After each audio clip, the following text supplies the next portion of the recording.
John Butler and Dana Holgorsen just wrapped up a revealing press conference regarding the game plan ahead of Michigan, what we need to do in order to pull off the upset. They threw one player under the bus in particular who did not play very well last week. We'll talk about him, a couple things we need to improve sooner rather than later.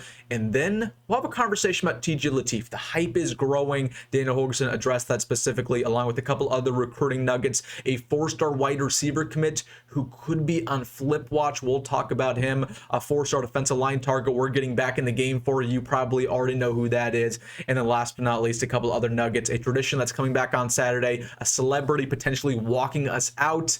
And then at the end of the video, we'll have a conversation around what's real and what's fake. So really quick, you're having a good Tuesday. I know I am. Hit that like button. And also, if you're a diehard Nebraska fan and you're not subscribed, what are you waiting for daily content and Huskers? It's no brainer. It takes 2 seconds. Hit that subscribe button. Thank you so much.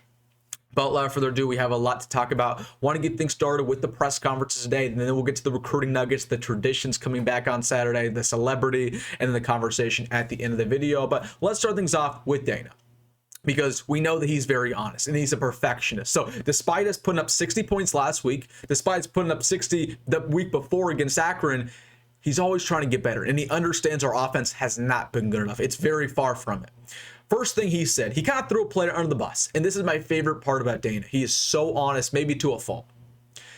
He said that our starting tight end, Luke Lindenmeyer, did not play very well versus Houston Christian, that he was incredibly disappointed. He said that Luke, of course, dropped that ball very early on the ball game, but it wasn't just that. His route running wasn't crisp. He wasn't blocking at a high level in either the pass pro or the run department. And he said, in order for us to be successful in the Big Ten, you have to have better tight end play. So whether it's Luke Lindenmeyer, Haarberg, even a Carr Nelson, all those guys need to step up. None of them are playing to the level they should. And he said, Luke Lindenmeyer, again, he had a decent 2 weeks, right? But you got to do it every single week. So again, that's my favorite part about Dana, and this is what I would hate from the Scott Frost era or Mike Riley. Again, they would basically lie to your face all the time. There would be a player who obviously would not play very well on Saturday, and they'd go to the press conference and say, well, that player did a lot of good things. Like, no, he did not do a lot of good things. You can address, you can say, okay, he's improving, and at least Dana Holgorsen addressed and said, you know what, that's not going to happen ever again. So I loved his honesty there, but yeah, I agree. Luke Lindenmeyer did not have the performance that we wanted.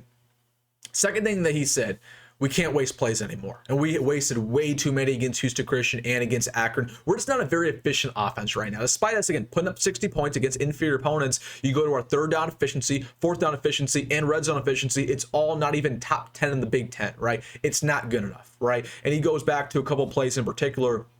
3rd down and 5 against Houston Christian, there were 2 wide receivers who didn't even know the play call, right? So the play was dead before it even began. And you go back to when our 4th stringers were in the ball game, we got the forced fumble, we got it at the 5-yard line, and we went 4 and out and got stuffed on 4th and 1, right? And he said he was incredibly disappointed. It doesn't matter if you're a 2nd stringer, a 1st stringer, or a 4th stringer. If you're in the ball game, the standard doesn't change. The execution doesn't change. You got to go out there and dominate, right? So he was incredibly frustrated with those guys. Say, hey, when your name is called, you got to go out there and play at a high level. It doesn't matter who you are or what the situation is. So again, that is really what separates the good offenses. We're a good offense, but we're not a great offense just yet. That's what separates the good from the great. And then last thing that Dana said, and we got to have this conversation. He was asked around TJ Lateef. Okay, and I understand the hype going on right now on social media. People are calling for TJ. They'll want him to be a part of this offense. There is a growing group, and I know this because I get comments about it all the time, but I see it on every social media app. I call them the TJ Lateef Loyalists. The Lateef Loyalists are calling for TJ to start. And if you think that crowd is loud right now, it's going to get a lot louder if Nebraska loses a football game maybe this Saturday. So Dana was asked about it. He said, how do you think TJ's played so far this year? And does his performance change the game plan? Basically asking, hey, are you going to implement him in any way? And he said, and I quote, I think our starter's done a pretty good job. He's playing at a pretty high level. So he disregarded that comment. He talked a little bit about TJ, so he's playing well. That he gets very calm out there. He looks very smart for a true freshman. But again, he shut down the comments that TJ is going to be a part of this offense. So we need to have a conversation. Let's sit down and talk. We all can agree that TJ's upside is incredibly high, right? He's a hard worker. He is so mobile, right? He's a dual threat. We all gravitate towards that. Dylan's not a dual threat, so obviously they're different type of quarterbacks. I understand all that. But let me get this through your head. And this is coming from the biggest TJ Lateef truther there is. TJ's not ready. Okay, yes, he played well versus Akron. Yes, he played well versus Houston Christian, but those are bad schools. He should take advantage against guys like that. But it's a different story when you play Michigan or you play Penn State or even a Michigan State, right? If he were to go out there on Saturday, he's going to get exploited, right? He's going to get taken advantage of. It takes time, right? So he's going to be a great quarterback down the road, right? And he might even be ready at the end of the season. Okay, and he might even give Dylan a run for his money going next year. I am that high on TJ that I think that could happen. Very well could. But to the people who are calling for TJ to start or calling for, you know, some packages for him to get in the ball game as like a dual threat quarterback, as a direct snap man, no, that should not happen, right? You're discrediting what Dylan's done. Dylan has taken a step forward. Is Dylan a perfect quarterback? No. We talked about that earlier on the channel. Okay, there are things that Dylan struggles at. Dylan is not top 10. Okay, but TJ is not top 50 right now. Okay, there's a huge drop off from Dylan to TJ. TJ will be ready, but just not now. So I wanted to have that conversation. I think it's honestly unfair to him. Like, is he a great quarterback? Is he going to be a great quarterback? Yes, but it's unfair for people to expect TJ to go out there and dominate against Michigan. Right? That's unfair to him. Okay, it's going to take time. So just, I want to have that talk with you now. And then going on to the John Butler Nuggets, he said, simply put, I mean, Matt Rule talked about this yesterday, we got to stop Underwood from running, right? That's going to be pretty much the key of the game. Get pressure on him and get him down, because if he, you know, has all day in the pocket, not only is he going to pick you apart with his arm, but he's going to run and get 5-10 yards apiece. You know, the interim head coach for the Wolverines said that Underwood's going to be unlocked this game, right? He was maybe locked a little bit with Sharon Moore in week 1, week 2. He wasn't really running. When Biff Poggi, their interim, took over, said, you know what? Yeah, I'm going to let Underwood run and do whatever he wants. So again, he's going to be unlocked. We got to rattle him. We got to get him on the ground. You know, John Butler, he said that he was asked about the defensive line, and he was asked, has the defensive line improved this week in practice, in your opinion? And he said, he kind of dodged the question. He talked about how important the D-line is and how it's, you know, the foundation of the defense. Like he answered that, but he didn't really go into the specifics whether or not the D-line's actually improved. And it feels like he kind of jumps around these questions all the time. Like if you give Dana that question, Dana will tell you yes or no. John Butler, on the other hand, was like, well, the D-line's very important, and we know that we need to have a good D-line in the Big Ten. Answer the question, John. Is the D-line getting better or not? Because it's a question mark. But yeah, again, he's done that pretty much since he got hired here, right? He doesn't want to reveal too much. I get it. He said it's going to be a huge step up in competition. Again, agreed, right? Again, shutting out Akron, only giving up 7.2 to Christian, it means nothing, because when we're going up against an elite team this Saturday. So those are all the press conference nuggets. Now I want to talk a little bit of recruiting, and then, of course, a couple other things that we need to discuss. But let's go to a 4-star Nebraska wide receiver commit who could be on flip watch, or at least that's the narrative. This is Jalyn Scott, of course, been committed to Nebraska since late June, coming out of Georgia. He visited a different program last week. It was Georgia Tech. And if you followed that Georgia Tech game at all, they won a pretty big one. They beat Clemson in a ranked battle, and Georgia Tech now has a lot of hype to potentially win the ACC. So Jalyn Scott was at that game in Atlanta, and there was a lot of Nebraska fans concerned, like, oh, is he going to flip over there? That's a hometown squad. I'm here to tell you that Jalyn Scott will stay with the Huskers. He's visiting this weekend, and he also told the coaching staff ahead of time that he was going to visit Georgia Tech, not because he wanted to, but here's the kicker, because his high school team was all going, right? He was going with the group. So again, Jalyn Scott, I want to put that to bed. Yeah, is it something maybe we should be concerned about? Maybe a little bit, right? Especially if Georgia Tech keeps winning, but nothing you should be concerned about long term. Like, I do believe he will stay with the Huskers.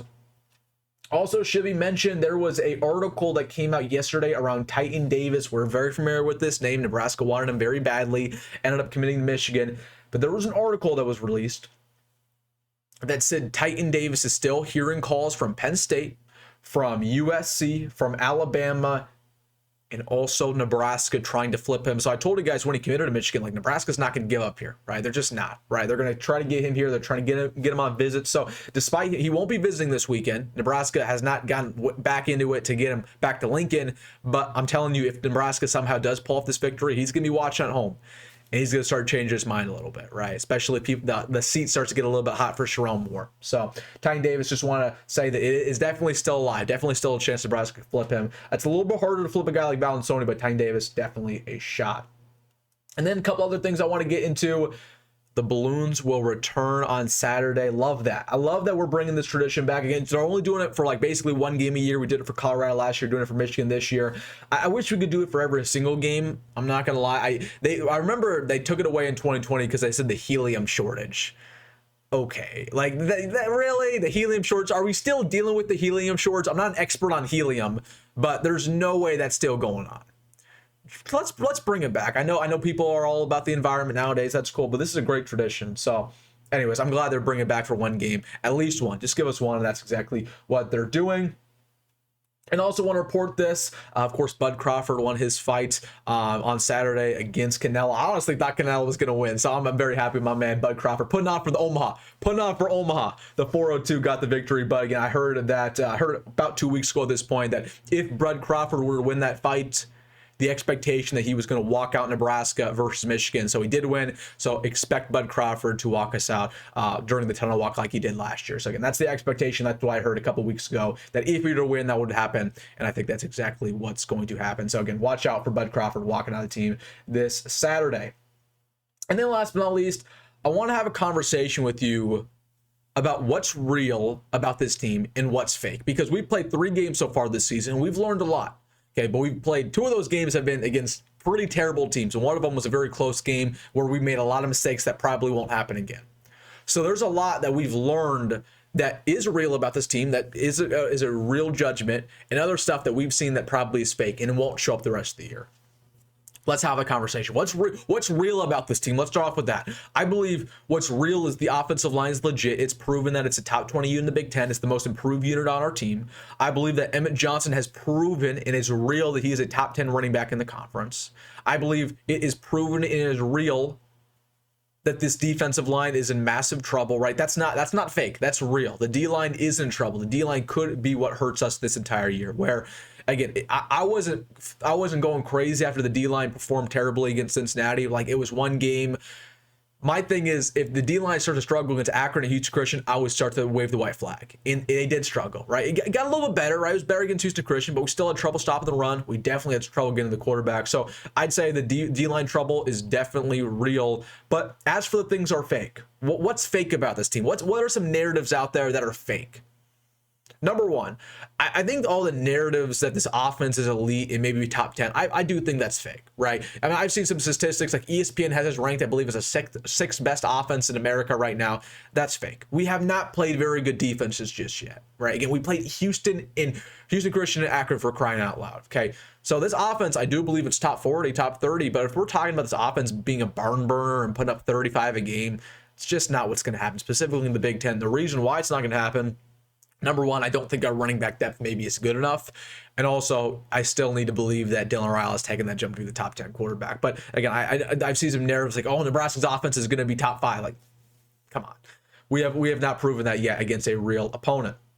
You know, number two thing that's fake. I think our secondary hype is a little bit fake to an extent, where, you know, obviously right now it's number 1 in America and least passing yards given up per game. That's a great statistic. But very similar, we haven't played anybody. I mean, Cincinnati, the worst receiver core in the Big 12, and then we played against 2 terrible schools, right? So the secondary has not went up against a really good receiver at any point.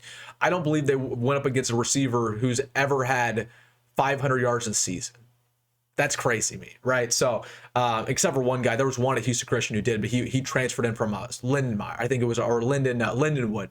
An FCS school, and he had 1,000 yards. But besides that, we have not played a receiver who's had more than 500 yards in a season. So that says a lot about the secondary. Like, secondary is going to be top 10, probably top 20, but isn't the best in America? No.